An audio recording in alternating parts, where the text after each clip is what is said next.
So, doctor, the one question that is on everybody's minds: are there any allopathic practices where they take steroids and stuff like that and roll it into these medicines and give it out? Is there any basis in that? Has somebody done it, or is it complete figment of somebody's imagination? No, it's not that. See, there are quacks in any field. The black sheep you call, be it allopathy, Ayurveda, homeopaths, Unanis, everywhere there are the black sheep. That is different. But homeopathy per se has no steroids, and this has been the greatest fear.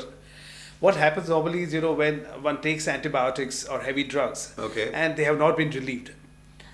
And there this patient goes to a homeopath that is relieved in a few days. See, homeopathy is not a long-term treatment always. Yeah, in acute conditions, it works fast. So when you give relief to a patient in 1 or 2 days, there are times where the patient goes and tells the doctor that, look, your medicine didn't work. Homeopathy worked in 2 days. Oh. So that next thought, that leads to more misconceptions. That leads to the thought that, okay, if an antibiotic has not worked, it has to be a steroid.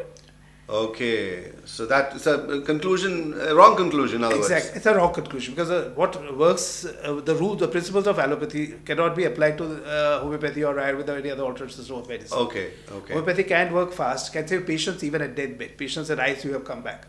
So what is that effect now? Is it calming his mind down or relieving of fear? It is basically going, see, we say a disease is coming to the body because your vital force, we call it the vital force, vital energy, or you call it the immune system, resistance power. When that goes weak, organism A, B or C enters your body. So homeopathy does not treat that organism. Homeopathy basically builds up your immune system to fight its own battle.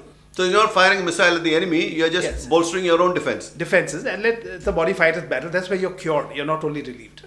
Okay, so that's the essential difference. Absolutely. And all these medicines are made under some kind of control, government, absolutely. There are these pharmacopoeias, the books that govern the principles of manufacturing, and each country has its homeopathic pharmacopoeia, and all these rules have to be strictly adhered to.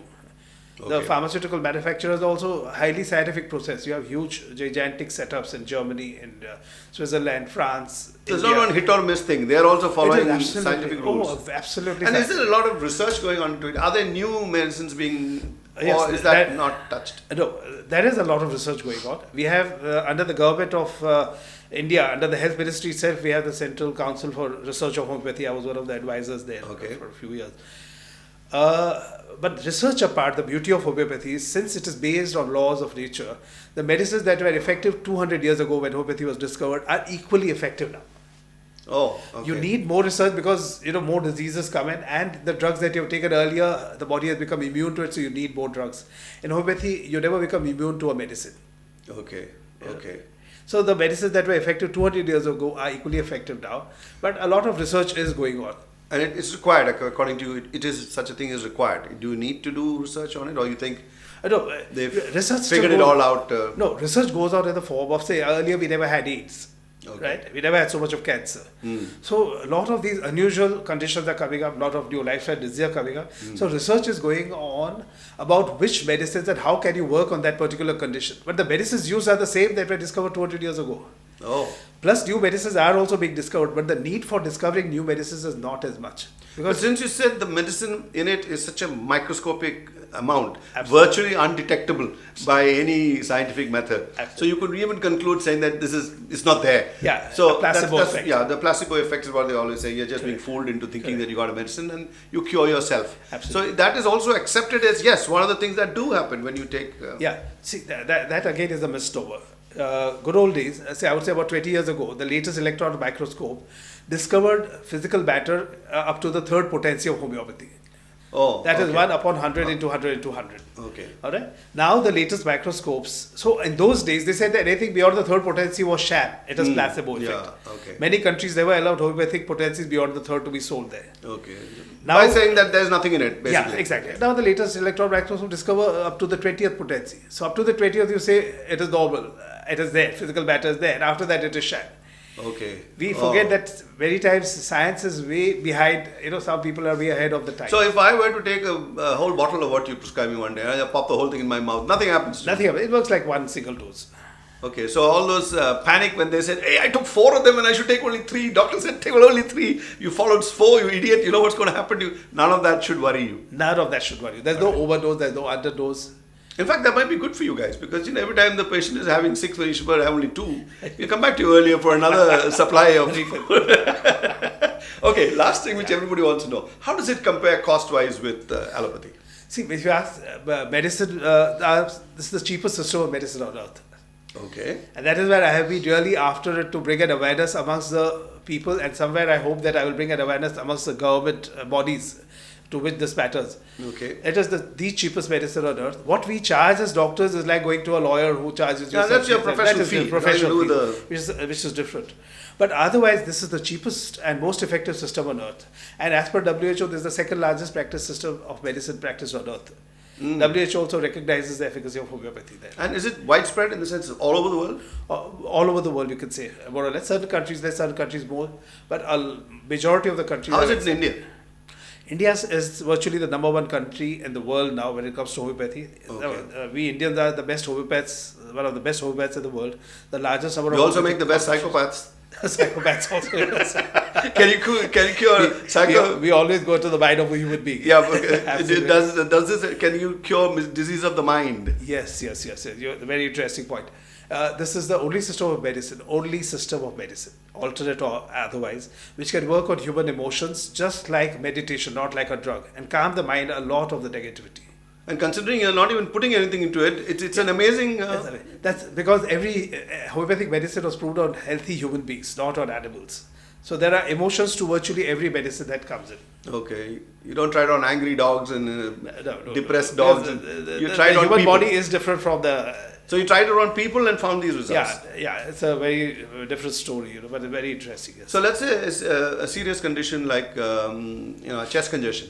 Correct. Which actually hurts you and pneumonia, interferes with your life. Yes. Curing something that in the allopathic system, there's no definitive end to it. But how would you say if you were to treat somebody like, what would it cost him if he goes to a homeopath in and around his town? So if it's just an acute condition like acute bronchitis or something, maybe 400, 500 rupees. And is it a one visit affair? You go back? It depends on the intensity of the condition. So would you call him back again? If it is acute, sorry. Would you call him back again, saying that? No, if it is an acute condition, they might require one or two. The way you would go to an allopath also. You take a course of antibiotics, you go again to check. So you might require. So it's like a follow-up. Like a follow-up, maybe 2-3 follow-ups for an acute condition.